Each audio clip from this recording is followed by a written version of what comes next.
Hello all. Welcome to our YouTube channel Electronics on Wheels. If you want to support this initiative, you can support us by joining this channel as a member. We are going to bring good videos on this channel. Please support us. So, we have already created the video on power distribution, but many of you have requested us to create the video again on this topic. So let's start with basic of power distribution in car. So today we discuss about the power distribution in internal combustion engine car. Today we are going to cover the following topics. Starting with basics of power distribution, followed by what is charging system. Then we will see different loads in the vehicles. Next, we check total power required by loads. Then moving to basic principle of charging. So, as you know, there are two sources of power in car. First is alternator, which generates the electricity when engine is running. And second power source is battery, which is used when engine is not running. We will try to understand both alternator and battery. Starting with alternator. So, alternator is the part of charging system. So, what is charging system? The main component of the charging system is the alternator, and it generates AC but must produce DC at its output terminal, as only DC can be used to charge the battery and run electronic circuits.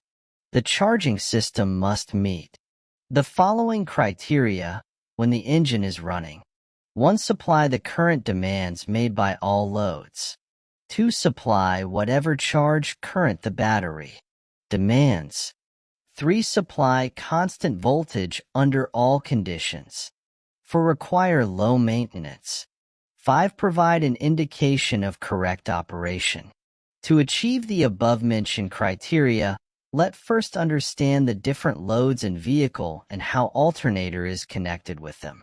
There is total 3 types of loads in vehicle. 1. Continuous load. 2. Prolonged loads. 3. Intermittent loads. Alternator output should provide power used by each individual component and add this total to the power required to charge the battery. The intermittent loads are used infrequently, and power consumers such as heated rear windows and seat heaters are generally fitted with a timer relay. The factor of 0.1 is therefore applied to the total intermittent power requirement. The consumer demand on the alternator is the sum of the constant loads, the prolonged loads, and the intermittent loads, with the factor applied. Continuous loads are those loads which takes the continuous power from source once your vehicle is started. So, some of the examples I have shown you, like ignition, fuel injection, fuel pump, and instrument cluster. Fuel pump or fuel injection are such loads which takes the power all time if your engine is running. Instrument cluster also takes the power all the time, which shows you telltale or symbol. I have shown you here power and current value at 14 volt and 28 volts for all these continuous loads. All these current values are typical approximate values. Power equals V multiply with current. As you can see, total typical power required for continuous load is 180 watt. Moving to the next load, that is prolonged loads. Prolonged loads are those loads which requires power for longer time period. As you can see, few examples like tail lights, number plate lights, and headlamp comes under this category of prolonged loads due to the nature of their uses. So, all these loads are prolonged loads. Here also you can see total prolonged loads value is 260 watt and 19.5 amps. Current is required at 14 volts. Here I have shown some of examples: lights, low beam, high beam, fog light, turn signal, and number plate. Now coming to the third type of load, that is intermittent load. Intermittent loads are those loads which are used for very less duration and infrequently. For example, horn, indicators, and heater. You can see here I have mentioned some of the examples of intermittent loads. Average consumption of intermittent loads using factor is 170 watt. All these calculations will play a very important role in load calculation to decide the alternator rating. So please check all the total values for all three different loads. Coming to load calculations, the consumer demand on the alternator is the sum of the constant loads, the prolonged loads, and the intermittent loads, with the factor applied. In this example, you see 180 plus 260 plus 170 equals to 610 watt, which requires 43 amps of current at 14 volt. Here, you must remember one thing as we discussed earlier, that alternators supply the current demands made by all loads and supply whatever charge current the battery demands. 610 watt power supply required for loads alone. Here we have not added the current required to recharge the battery. When we will calculate the alternator, then we need to add the current required to recharge the battery as well. We will see how much current is required to recharge the battery in upcoming slides. Before going to this point, first just try to understand the basic principle of charging system. So, as you know, our ultimate goal is to run the loads by battery and alternator. Then question comes how arrange them, or you can say that how to integrate all three systems: battery, alternator, and vehicle loads.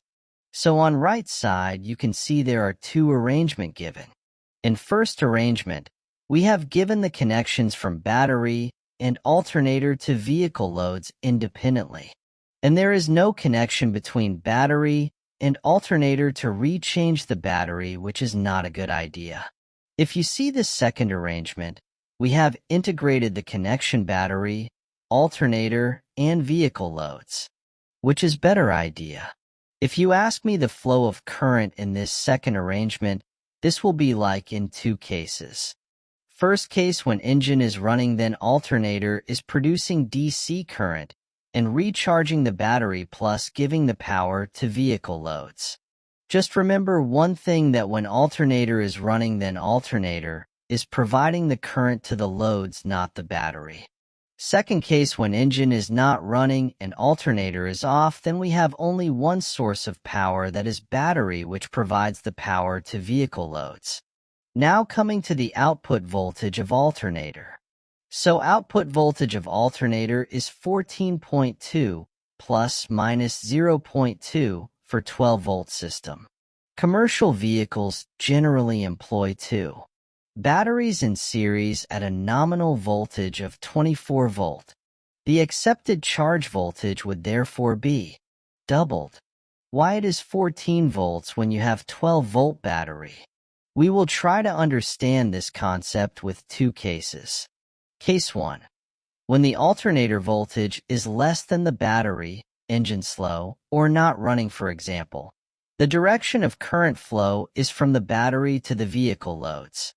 The alternator diodes prevent current flowing into the alternator. Case 2. When the alternator output is greater than the battery voltage, current will flow from the alternator to the vehicle loads and the battery. Conclusion: the alternator output voltage must be greater than the battery voltage at all times when the engine is running. You can see these arrangement and flow diagram in these slides.